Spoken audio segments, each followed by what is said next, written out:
What if I told you that the next life-changing opportunity might be sitting right in front of you, hidden in plain sight? But your mind has been trained to overlook it. Most people spend their lives chasing success, money, and meaning, yet never truly understand why some ideas explode into global empires, while others fade into dust. You see, success isn't luck. It's a pattern that repeats across every great company, every visionary founder, and every breakthrough moment. But here's the twist. That same pattern also exists inside you. What's up, book lovers? Welcome to BookZeal. Today, we'll explore a story that's far bigger than business. It's about transformation. It's about seeing the invisible, the hidden forces that turn ordinary choices into extraordinary success. Through this audiobook summary, you'll uncover how small beginnings evolve into billion-dollar movements, how failure becomes fuel, and how those who see differently live differently. Each part of this video will teach you something vital: how to spot untapped potential, how to think like a visionary, how to scale your impact, and ultimately, how to find your own Starbucks moment. Because the truth is, the solution you've been searching for isn't out there somewhere. It's already within you, waiting to be seen, understood, and unleashed. So let's get started. Chapter 1. The 4 Ps. Framework for identifying the next Starbucks.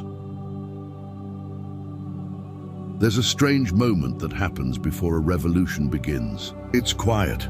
Nobody notices it. But somewhere, someone is sipping a coffee that will one day become an empire. And that's the magic we're talking about today.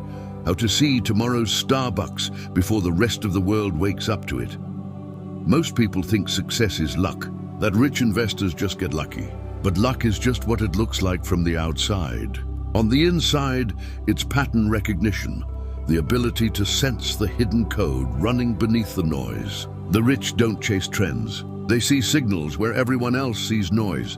But how do you see those signals? How do you identify the next Starbucks before it becomes a $100 billion story? That's where the 4 Ps come in: people, product, potential, and predictability. It's not a formula. It's a way of seeing, a mindset that separates gamblers from visionaries. Picture this. It's 1987. A small Seattle coffee company is quietly serving lattes while the rest of America still drinks instant coffee from a jar. Nothing fancy, just a few stores. But one man looked at it differently. He didn't see coffee, he saw culture. Howard Schultz believed people weren't just buying caffeine, they were buying community. The world didn't know it yet, but Starbucks wasn't selling a drink. It was selling belonging. That's the first secret: people. Not the customers, but the visionaries. Every great company begins with someone obsessed, not someone clever. When you look at startups, don't ask, what's their product? Ask, who's behind this? Because when the right person is driven by the right cause, markets bend. Technology follows. People with fire create things that logic can't predict. You can't measure obsession on a spreadsheet, but you can sense it. It's in the founder who doesn't sleep because their idea won't let them. It's in the way they talk, the way their eyes light up when they describe something nobody else understands yet. That's where it starts. But obsession alone isn't enough. The second P is product. Not what they sell, but what they mean. A great product doesn't just fill a gap, it changes behavior. The iPhone didn't replace the phone. It redefined what a phone could be. Tesla didn't make electric cars. It made speed sustainable. Starbucks didn't sell coffee. It made coffee personal. Most people look at numbers: revenue, price, demand. But the future hides in emotion. If people feel something new, they'll follow. The best products don't compete, they convert. Now comes the third P, potential. This is where the dream grows legs. Ask yourself, can this idea scale? Can it evolve beyond its first success? Every major company started small, but they carried something elastic, something that could stretch without breaking. The next Starbucks will always look too small in the beginning. That's why most people miss it. And finally, predictability. The part everyone misunderstands. Because real predictability isn't about forecasts or charts. It's about human patterns. When a business taps into something timeless, like connection, convenience, or identity, it becomes unstoppable. We live in a world obsessed with shortcuts, but wealth is built on understanding. The rich don't just invest in companies, they invest in human desire, the desire for belonging, progress, and meaning. That's the hidden code. Think about it.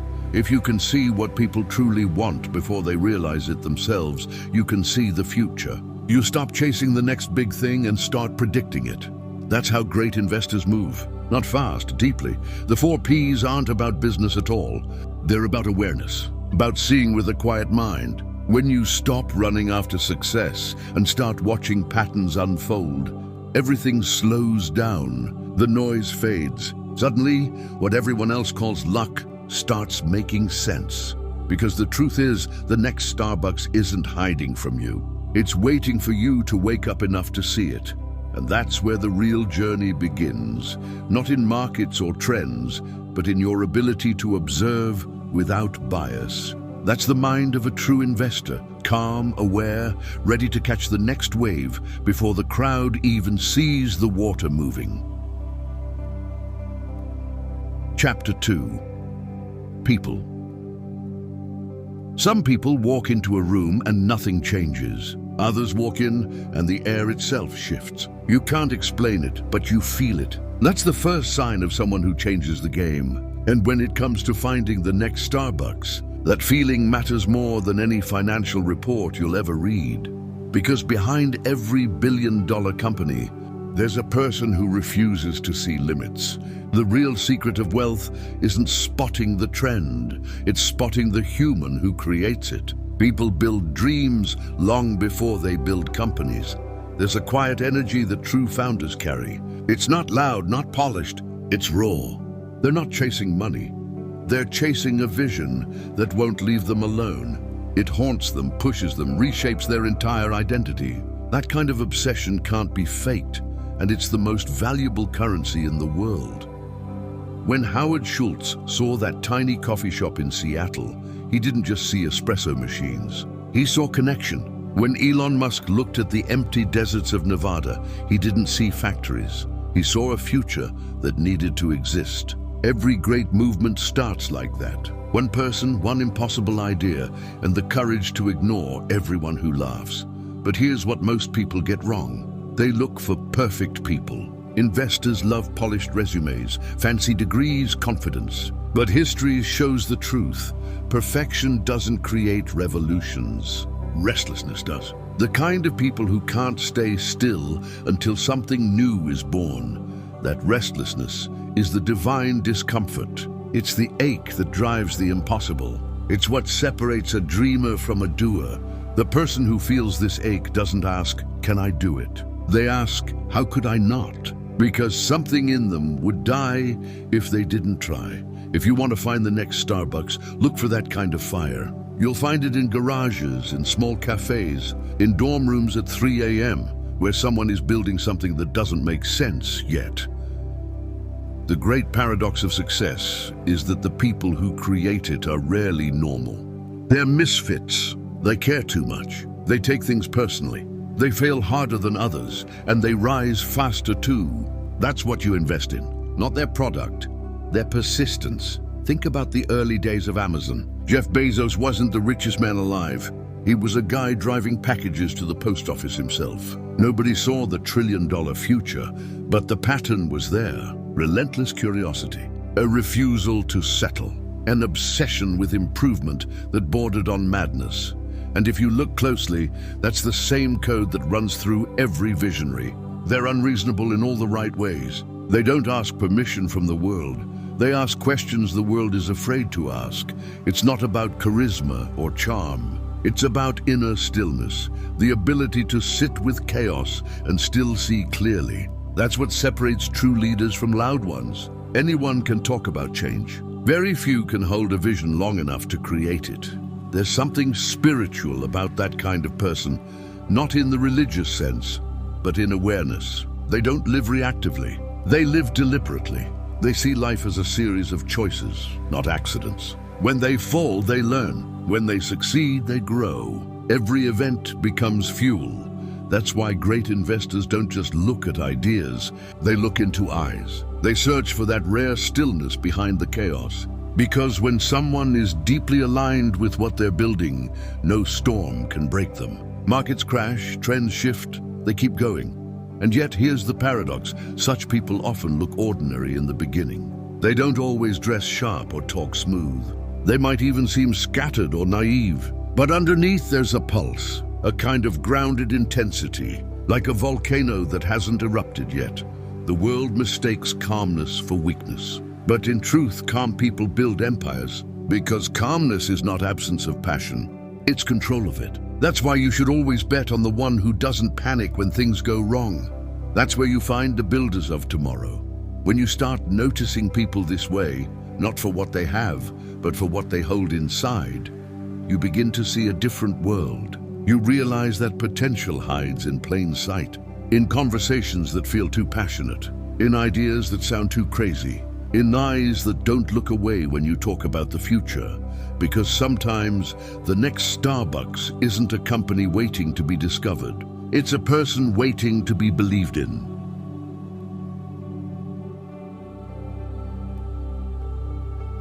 Chapter 3. Product. Some ideas arrive quietly like a whisper. A product that looks too simple, too ordinary. But hidden inside, there's a shift waiting to happen. A small doorway that leads to a bigger world. That's how every great product begins. Disguised as something small, but built with a soul that refuses to stay unnoticed. The world didn't fall in love with Starbucks because it sold coffee. Coffee was just the excuse. What people truly bought was a feeling, belonging, warmth, identity. The cup wasn't a container, it was a symbol. A product that became part of who people believed they were. That's the difference between a good product and a revolutionary one. A good product gives you what you want. A great product gives you something you didn't even know you were missing. Look around. The same pattern repeats everywhere. Apple didn't invent the phone. It redefined communication. Netflix didn't create movies. It reimagined time itself, turning waiting into choosing. And Starbucks didn't sell caffeine. It sold moments of pause in a world that forgot how to slow down. That's the hidden code. The rich don't ask, "What's this company selling?" They ask, "What emotion is it fulfilling?" Because money follows emotion. Always. When you hold a great product, you feel it before you understand it. It has that strange pull, like nostalgia for a future you haven't lived yet. You can't explain why you love it, but you know you do. That's when you've found something powerful. And yet most people miss it because they chase features. They want numbers, specs, functions. But the next Starbucks doesn't win through data, it wins through meaning. A truly great product feels alive because it's built by people who felt something while creating it. You can sense it, that invisible care, that human touch, that quiet intention. A founder once said, "I didn't build this product to sell. I built it because I couldn't find it." That's how you know it's real. When creation becomes a response to a personal hunger, not a business plan. But the deeper layer here is awareness. Every product reflects the consciousness of its creator. If it's built from greed, it feels empty. If it's built from clarity, it feels right. That's why awareness isn't just spiritual, it's profitable. Because when a mind is calm and observant, it can see what others can't. Think about this. The reason some products feel timeless isn't because they're perfect. It's because they're honest. They don't try too hard. They solve something simple, but they do it beautifully. Minimal noise, maximum truth. That's what makes people trust it. You can't fake that kind of authenticity. You can't market it into existence. It comes from the inner space of the creator. That's why you must look at how a product was born, not just what it is. Was it created to help or to impress? To serve or to sell? Because intention always leaks through design. When you pick the right product to invest in, you're really investing in alignment between what the world needs and what the creator believes in. When those two things meet, the world changes shape. It's the same reason some inventions make billions while others disappear. The difference isn't quality, it's consciousness. Some creators build for applause, Others build for silence, for that quiet satisfaction that they made something true. And truth always finds its way to value. That's why every investor who truly wins doesn't just read business reports. They listen. They listen to the heartbeat of the product. They sense its sincerity. They ask, does this thing make life better in a way that feels right? Because when something feels right, the world eventually catches up. And here's the paradox. The next great product won't look revolutionary in the beginning. It'll look too small, too weird, too simple. That's why the masses ignore it. But if you look deeper, you'll see the seed of transformation hiding there, waiting for belief to water it. Every Starbucks starts as a single store. Every iPhone starts as a sketch on a napkin. Every revolution begins as a product nobody took seriously. The future always looks ordinary at first glance. But once you've trained your eyes to see meaning, not marketing, you start noticing miracles in plain sight. And that's when you stop chasing opportunity and start recognizing it. Because the secret isn't in the product. The secret is in the perception. The moment you start seeing products as stories, as emotional bridges between people and possibility, that's when you begin to find the next Starbucks. Chapter 4. Potential. There's a moment before every explosion when everything feels calm. That's silence, that space right before growth, that's potential. You can't see it on paper. You can't measure it in quarterly reports. But if you can sense it, you can see the future before the world catches up.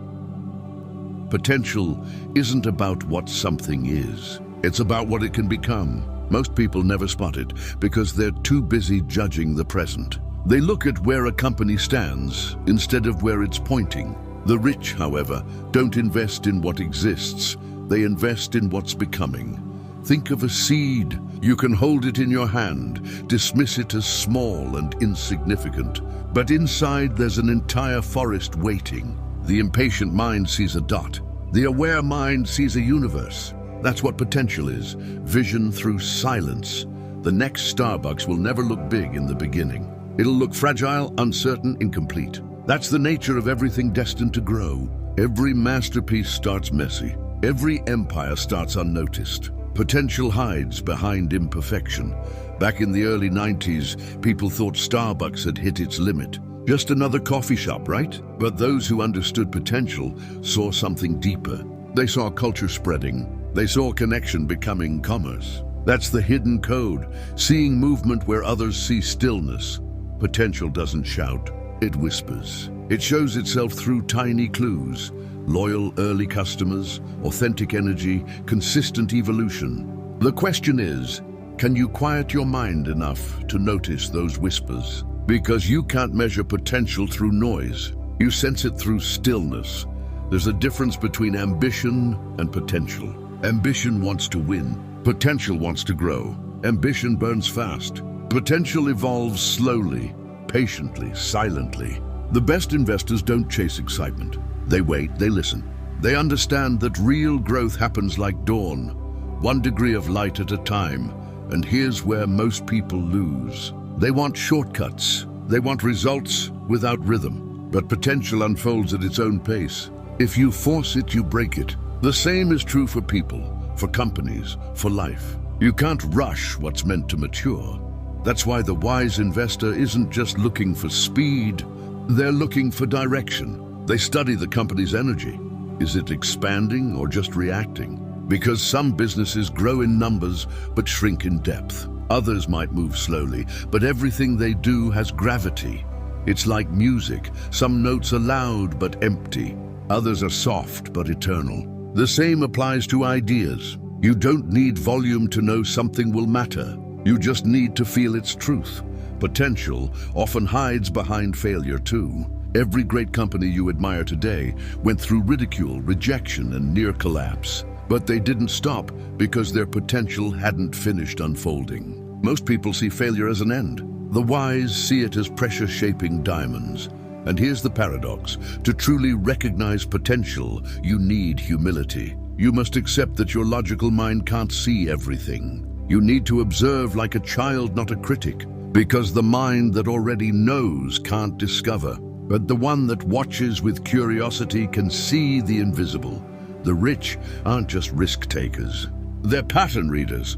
They can tell when an idea has momentum, even if it's invisible. When the story behind a company feels inevitable, they move, not out of greed, but out of understanding. There's a deeper truth here too.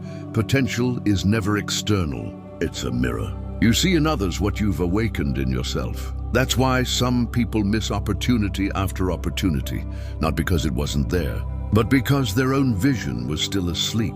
The more aware you become, the more clearly you recognize potential in ideas, in people, in yourself. You stop needing proof because you feel direction. You stop chasing the next big thing because you start sensing the next real thing.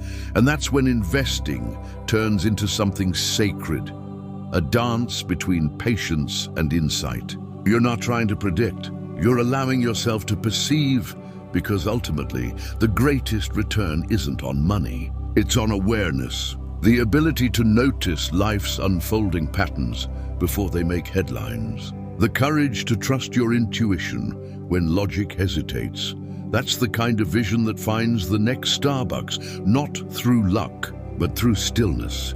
And the moment you learn to sit in that stillness, you realize the future was never hidden. It was just waiting for you to slow down enough to see it.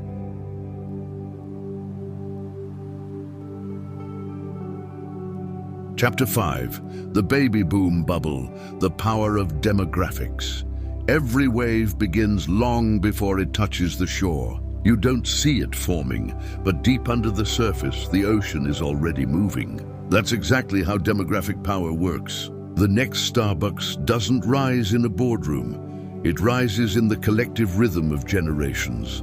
Demographics are destiny, quietly shaping what we buy, believe, and become. But most people ignore them because they move too slowly to notice. They want explosions, not tides. Yet, every great fortune in history has been built by those who could sense a demographic wave before it broke. When the baby boomers came of age, they weren't just a generation. They were a market waiting to be awakened. Their size, their spending habits, their values, all of it reshaped the world. The suburbs exploded. Music changed. Fashion evolved. Even the definition of success shifted. Every major company that understood that energy, from McDonald's to Nike, rode that wave into history. And then came Starbucks. What looked like a coffee shop was actually a mirror for a demographic craving experience over things. The baby boomers had spent decades chasing success. Now they wanted connection. Starbucks wasn't about caffeine. It was about identity. It was a place that told a generation, you still matter. You still belong. That was genius. Not because of marketing, but because of awareness. Most investors miss this because they think in quarters, not decades. But demographics are patient. They whisper the future in slow motion. The next big company isn't built by chasing fads. It's built by aligning with human transitions, when entire generations start wanting something new. Look around today. Millennials and Gen Z aren't buying the same dreams. They don't want to own as much as they want to experience. They don't trust brands. They trust stories. They don't just buy a product. They buy a purpose. That's the next demographic wave. So if you're trying to find the next Starbucks, don't just study numbers. Study people. Study what they're tired of, what they're yearning for, what feels missing in their world. Every generation is a story trying to complete itself. Find what that story is searching for, and you'll find the next revolution. When you understand demographics, you stop predicting and start listening. You realize markets are not random. They're emotional timelines. Each age group expresses its collective longing through consumption. What people buy reveals what their hearts crave. In the 1960s, people bought rebellion. In the 1980s, they bought status. In the 2000s, they bought convenience. Today, they're buying meaning. That's where the next wave is heading. Purpose-driven businesses that heal something deeper than material hunger. But awareness matters. Because demographics alone don't guarantee success. Alignment does. Many companies know what people want, but fail to connect with why they want it. And that why is where the gold is buried. There's a silent wisdom in the flow of generations. Each one comes to correct what the last one overdid. Baby boomers chased achievement. Millennials seek balance. Gen Z wants authenticity. It's all a cycle, a pendulum finding its rhythm. The wise investor doesn't fight that rhythm, they surf it. You can't manufacture trends, but you can anticipate transformation. You can feel it in the shift of language, the mood of social media, the way ads stop working because people have outgrown the dream they were sold. That's how you sense a demographic change, not by data charts, but by intuition sharpened through observation. What jokes people share, what words they repeat, what they silently reject. These are the early signals of the next big movement. The truth is, every great investor is part sociologist, part psychologist, part poet. They read society like a story, chapter by chapter, emotion by emotion. And once you learn to read that story, you'll never look at markets the same way again. Because the real question isn't, what are people buying? It's, what are people becoming? When you can answer that, you're no longer following the future. You're already standing inside it. That's the secret the rich understand. Demographics don't predict the future. They are the future written in slow motion, and those who can read that slow script before the climax. They're the ones who always seem lucky, but it's not luck. It's perception. The power of demographics isn't in numbers, it's in awareness. The ability to see that human desire is never random. It just moves in generations, waiting for someone calm enough to notice. And when you learn to see that rhythm, you stop chasing markets and start moving with life itself.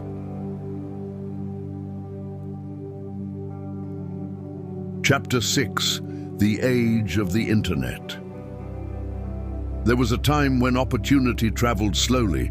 Letters took weeks, ideas took years, revolutions took decades. But then came the internet, and suddenly the world started breathing faster. Distance collapsed, time shortened, power shifted. The old gates that guarded opportunity were blown open, and a quiet kind of chaos began. The internet didn't just change business, it changed human behavior. It rewired attention, altered ambition, and redefined value. Once information was power, now interpretation is power. Everyone has access to the same facts, but few have the ability to see through them. That's where the new wealth hides, not in possession, but in perception. The richest people of this age are not those who control land or machines. They are those who understand networks, who can sense the invisible threads connecting people, data, and emotion. The internet is not a tool. It's an ecosystem of minds. Every post, every click, every scroll, it's human desire mapping itself. And those who can listen to that rhythm, who can translate the noise into need, become the architects of the future. When Starbucks built its empire, it built around a table, a place for physical gathering. But the internet built a different kind of table, one that exists everywhere and nowhere at once. A digital coffee house where billions gather every day, not for caffeine, but for connection. The screen became the new street, the feed became the new marketplace. And the product? Attention, but attention is fragile. It can't be captured by shouting anymore. It must be earned through resonance. People scroll through endless options, yet stop for what feels true. Authenticity has become currency. Transparency has become the new luxury. The internet punished pretense and rewarded presence. The new Starbucks of this era will not just sell products. It will sell belonging in a fragmented world. It will make people feel seen again, not just targeted. The companies that will rise next are the ones that understand emotion at scale, how to touch millions yet speak like they're whispering to one person. That's the paradox of the digital age. The bigger the reach, the deeper the intimacy must feel. It's no longer about broadcasting. It's about bonding. The internet made business personal again, and that's what most still don't grasp. This is not merely technological evolution. it's consciousness expansion. The internet reflects the collective mind of humanity, curious, restless, distracted, yearning. Every platform is a mirror, showing us what we value, what we fear, what we crave. To understand markets now is to understand human psychology in real time. But there's a trap. The same web that gives access can also create illusion. Many chase trends, believing virality equals value. But trends are like fireworks, bright, noisy, temporary. True wealth in the internet age is built not on views but on vision. A viral product can fade, but a resonant one grows roots. The internet amplifies both wisdom and noise. It's up to you which you align with. To build something lasting, you must stand in silence long enough to hear what the world truly needs beneath the noise. In every age, humanity builds tools, and then those tools reshape humanity. The printing press gave us thought. Television gave us image. The internet gave us reflection, the ability to see ourselves through infinite eyes. It's beautiful and dangerous, liberating and overwhelming. But it's here, and it's permanent. The next Starbucks will emerge not from a new beverage, but from a new understanding of digital humanity. It will rise where technology meets empathy, where algorithms meet awareness. Because while machines can calculate, they cannot care. And caring in this new age is the ultimate disruption. You don't win on the internet by being the loudest. You win by being the most awake, the one who senses the shift before it trends, the one who realizes that every scroll is not a distraction, but a silent question. Does this mean something to me?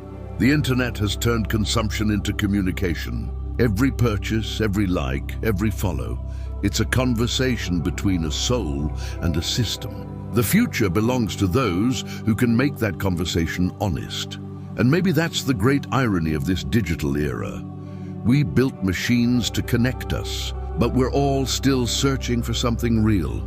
The next great business will not just be digital, it will be deeply human. It will understand that technology is only powerful when it carries truth. That's the lesson of this age, and the wealth waiting to be claimed by those who finally understand that the internet is not about escape from reality, but about the awakening of it. Chapter 7.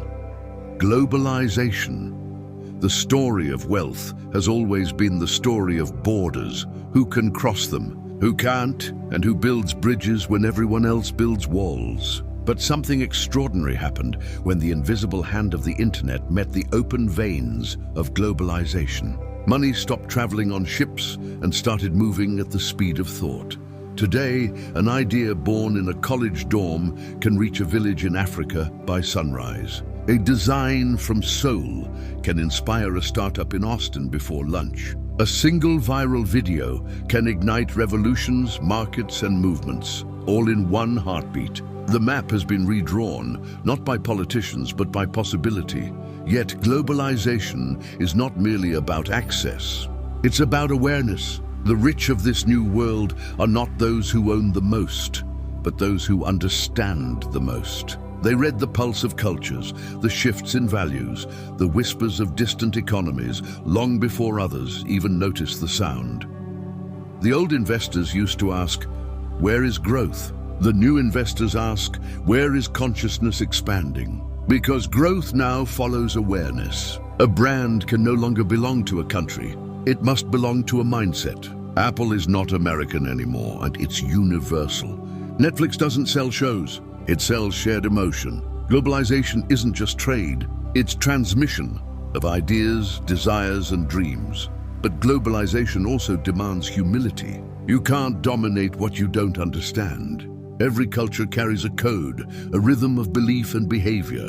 When a company fails to listen, it doesn't just lose customers, it loses meaning. The future belongs to those who can translate not just language, but longing.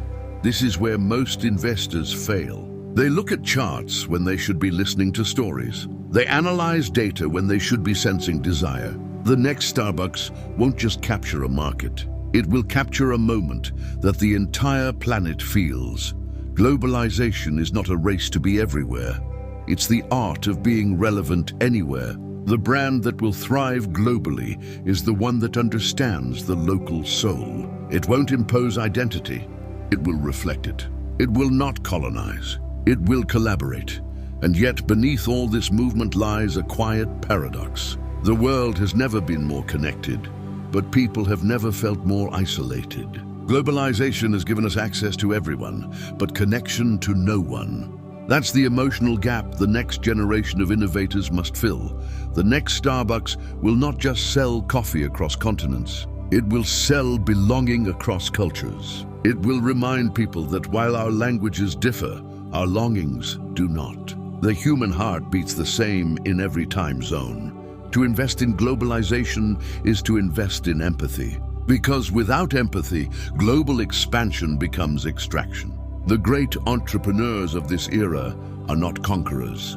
They are connectors. They don't ask, how can I sell to them? They ask, how can I serve with them? And this is where the deeper truth begins, the wisdom that whispers beneath the graphs and trends. Prosperity is not born from movement alone. It's born from meaning. When you operate with genuine intent, the world becomes your market because the world can feel your authenticity.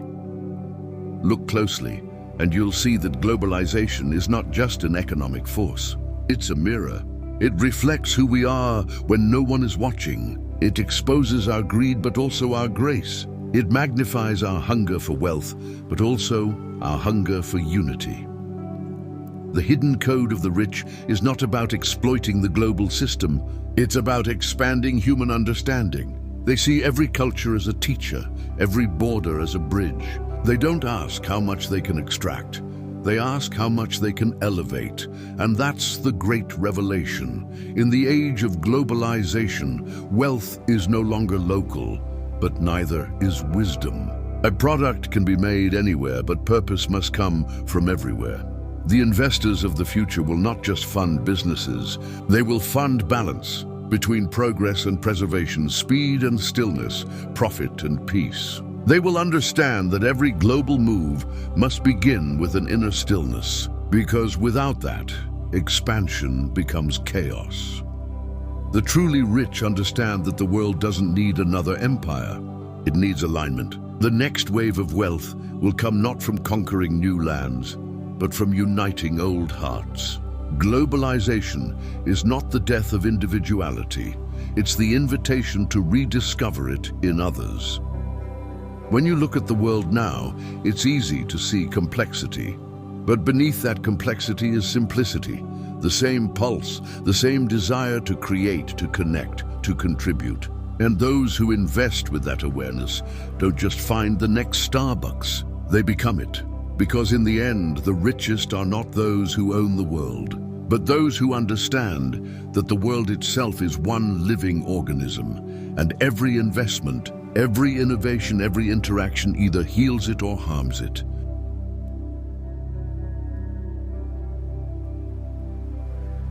Chapter 8, Convergence.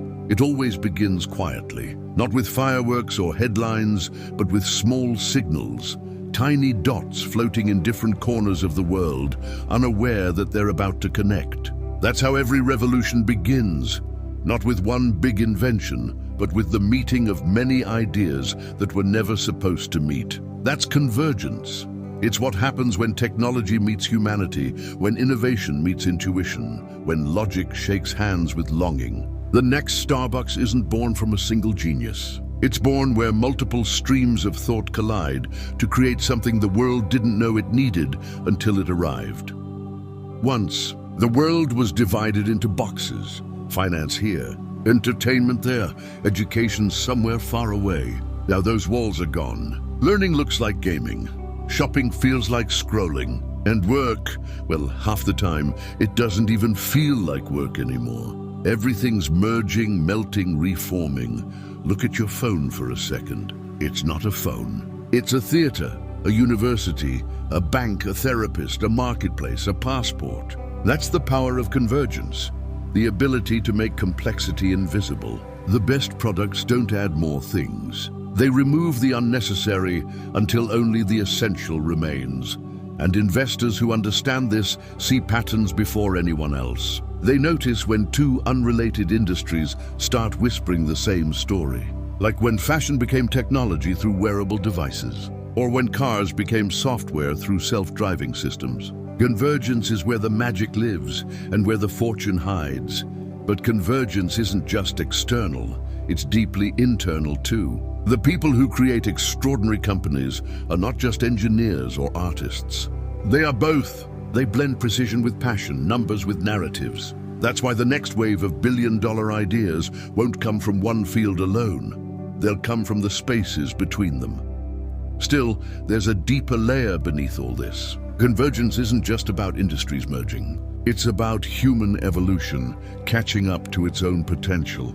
The richest people in the world don't chase opportunity. They synchronize with it. They operate in alignment with the natural flow of change, not in resistance to it. They understand that trying to control the future is foolish. Merging with it is wisdom. And maybe that's the quiet secret of real wealth. It's not about forcing your will on the world, but listening until the world starts speaking through you. You start seeing how everything connects, every choice, every chance, every chaos. Nothing is random anymore. It all converges into something meaningful, something that feels destined. Convergence also teaches humility. You realize you're not the creator of every opportunity.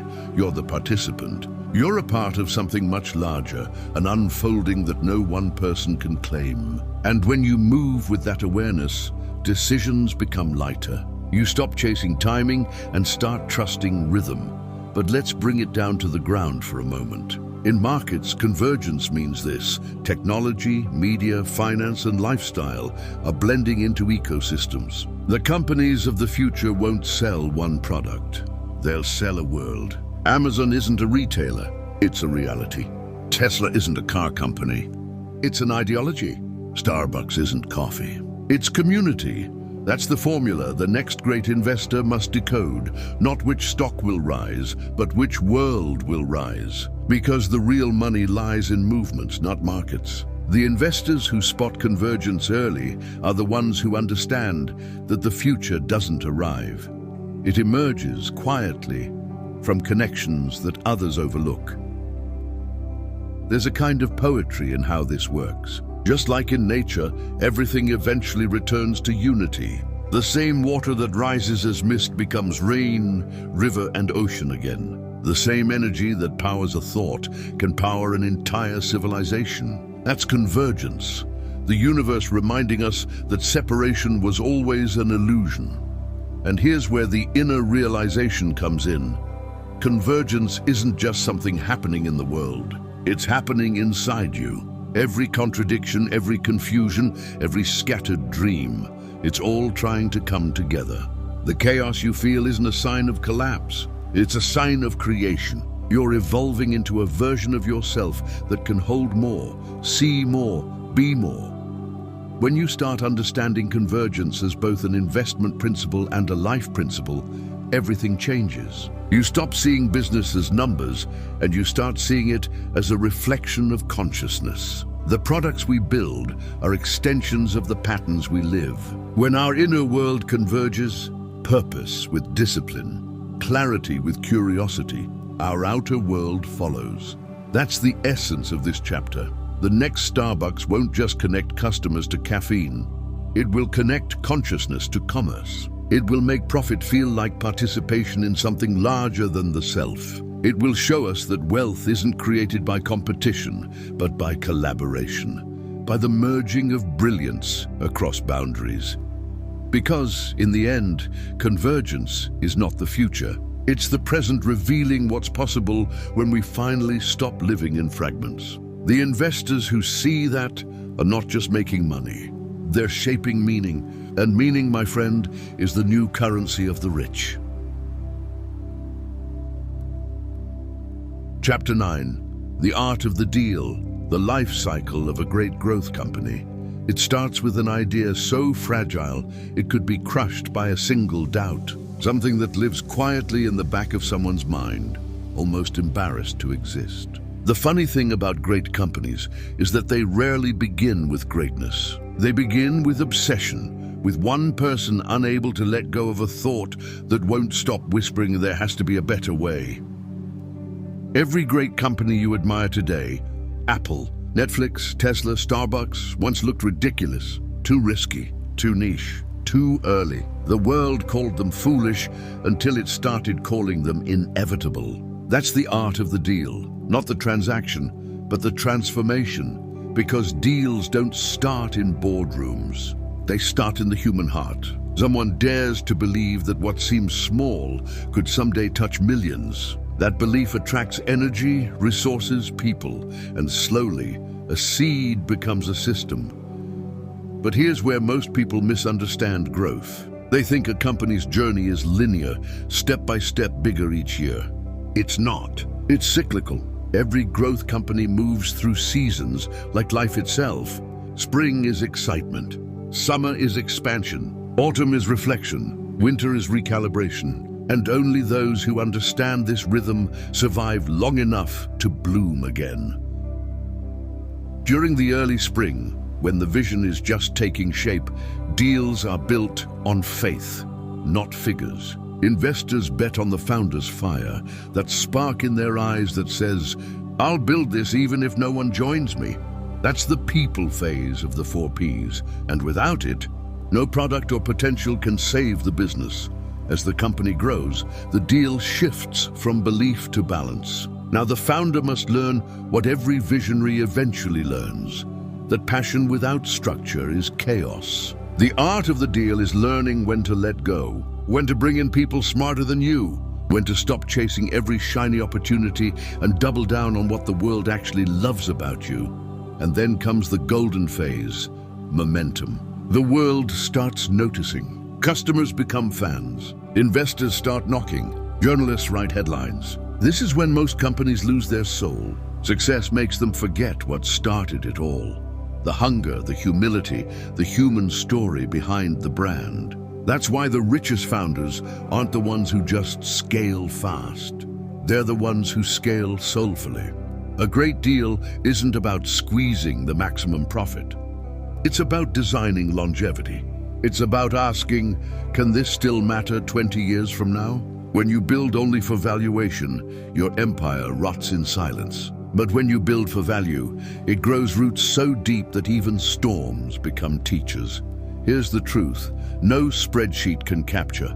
Great deals are emotional agreements disguised as business contracts. The best investors don't invest in projections. They invest in purpose. They can feel when something's alive, when a brand hums with truth. You can sense it, can't you? That quiet feeling that says, this company isn't selling something, it's serving something.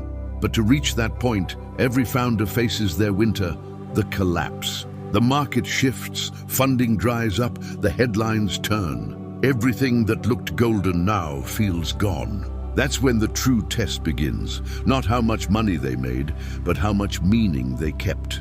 A company, like a person, must die a few times to truly live. The strongest ones use failure not as a scar, but as a sculptor. They reinvent, relearn, reimagine. They stop chasing investors and start chasing integrity. That's the hidden art of the deal. The ability to trade ego for evolution. Because here's what most people never realize. Every deal you make is a mirror. If it's built on fear, it collapses. If it's built on greed, it corrodes. But if it's built on awareness, the understanding that wealth is an exchange of energy, not just currency, then it becomes timeless. The founders who master this don't negotiate like traders. They communicate like creators. They know when to say yes, when to walk away, when to wait. Their compass isn't profit, it's alignment. And that's why their companies outlast trends. Because they don't chase waves. They become the tide. If you look closely, the art of the deal is simply the art of life. We're all entrepreneurs in some way, constantly making deals with time, with opportunity, with ourselves. The question is, are those deals lifting us or draining us? The rich, the truly rich, understand that every deal must first make sense to the soul before it makes sense in the bank. And in that understanding lies the secret. Great companies are not born from greed, but from gratitude. Gratitude for the chance to build something that outlives us, something that makes the world just a little more awake. The next Starbucks, the next Apple, the next great movement of wealth. It won't come from louder marketing or faster scaling. It will come from quiet alignment between purpose and profit. That's the true art of the deal, when doing good and doing well finally converge into one. Chapter 10, Valuation. What is something truly worth? That question has haunted every investor, artist, and dreamer since the beginning of trade. A house has a price, a car has a price, but value is a different animal altogether. You can't hold it, yet it drives the world. Valuation is supposed to be about numbers, profits, multiples, projections. But in truth, it's about perception, about belief, about the silent collective agreement that says this is valuable. Every dollar that changes hands carries a story of trust, and that story is more powerful than any spreadsheet. Think about this. A cup of coffee costs pennies to make. But when it's poured into a Starbucks cup, surrounded by the smell of roasted beans and a familiar green logo, suddenly it's worth $5. What changed? Not the coffee, the context. That's valuation. The invisible magic that transforms utility into experience. But here's where most people get lost. They think valuation is about convincing others of your worth. It's not. It's about realizing your worth so deeply that the world eventually agrees. The companies that become legends don't shout their value, they live it. They don't chase investors. Investors chase them because their clarity becomes contagious. The hidden code of valuation is emotional resonance. People don't buy numbers, they buy narratives. They buy the feeling of being part of something that matters. Tesla's stock didn't soar because of profit margins. It soared because it sold a dream, the future of Earth powered by possibility. Amazon wasn't valued on its balance sheet. It was valued on our collective belief that convenience was the new currency. The rich understand this instinctively. They don't just ask, what is this company earning? They ask, what is this company becoming? Because valuation isn't a measure of the present. It's a bet on the future. Every great investor sees the invisible, the emotional gravity pulling tomorrow's success closer. But valuation, when misunderstood, becomes a trap. The more people chase it, the more it slips away. A company obsessed with its price loses sight of its purpose. That's when the rot begins. Slow, silent, hidden behind inflated charts and proud headlines. True value cannot be manufactured. It must be manifested. And that brings us to a quieter truth, the kind that never shows up on financial reports. Everything in life has two values, the market value and the inner value.